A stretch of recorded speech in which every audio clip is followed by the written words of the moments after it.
In this video, we're going to give you an overview of MPLAB X IDE's major functionality. So, what to find where to find help, and some quick tips on how to find your way around the IDE. Let's dive in. After installing MPLAB X, the first time the IDE is opened, you will come to the Learn and Discover page. If you click on Getting Started with MPLAB X IDE, you can see a fairly detailed hands-on training of covering the major aspects of the IDE under the Getting Started and under Users Guides and Release Notes.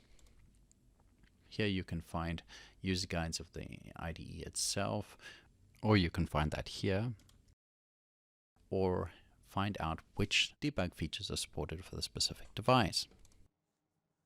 For example,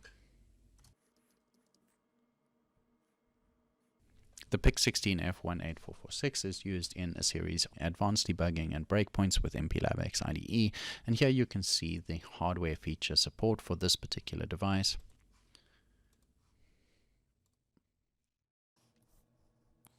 Or the features supported in the simulator. So after the first time, when you typically open the IDE, you'll see the My MPLAB X IDE. You can log in and see the MPLAB X store and view development tools. Next, what you'll typically see is, if I expand the various other areas of the IDE, here we have a Projects and Files tab. The Projects tab is what the makefile knows about in the project. I could add a new C source file,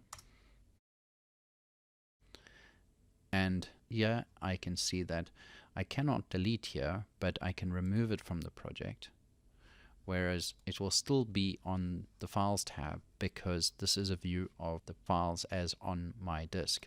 So here I'll be able to delete the file.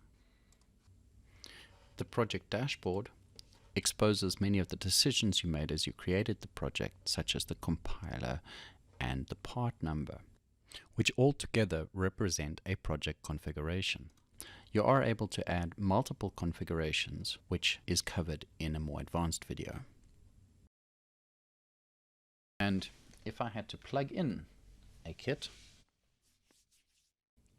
window will give me links to some of the important documents associated with the kit. Here I can get an overview of the kit and see which pins connect so that I can use them with the data visualizer, etc., or drag and drop programming. For example, here I can quickly find out which pin my LED and button are connected to. On the output window, we also get a notification from the kit, and here we will see the build output. On the top here we have the main toolbar of the IDE, and here I can, for instance, toggle major functionality on and off.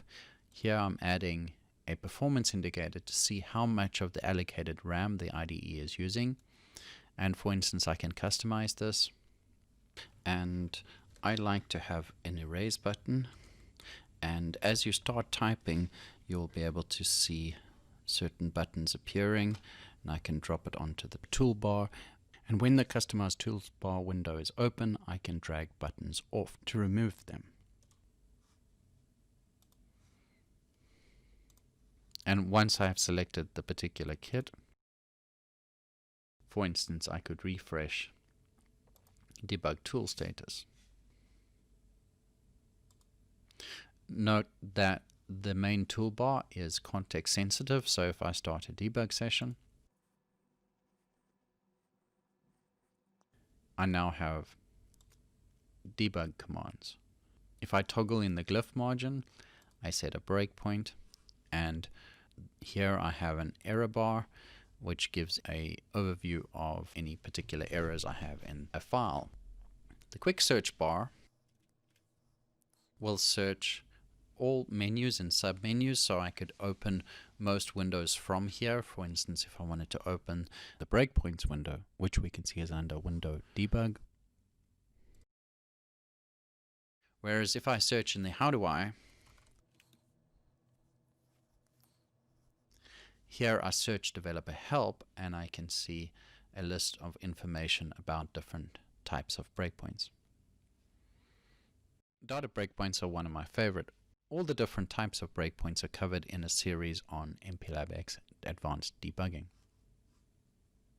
If I open a file such as uart1.c, the navigator window is very useful for me, and I can double click on any particular function and redirect there, and so here I get an overview of all the functions in a file.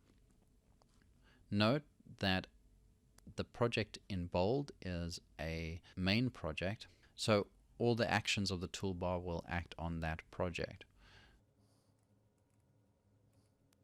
If I had a number of different projects open, what I would tend to do is go to Tools, Options, Appearance, and select multi-row tabs and same background color from files for the same project.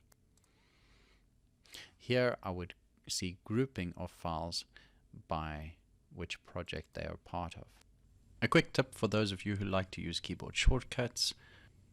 Here are a list of all the keyboard shortcuts which you can assign yourself, for example all of those used for setting and debugging type shortcuts.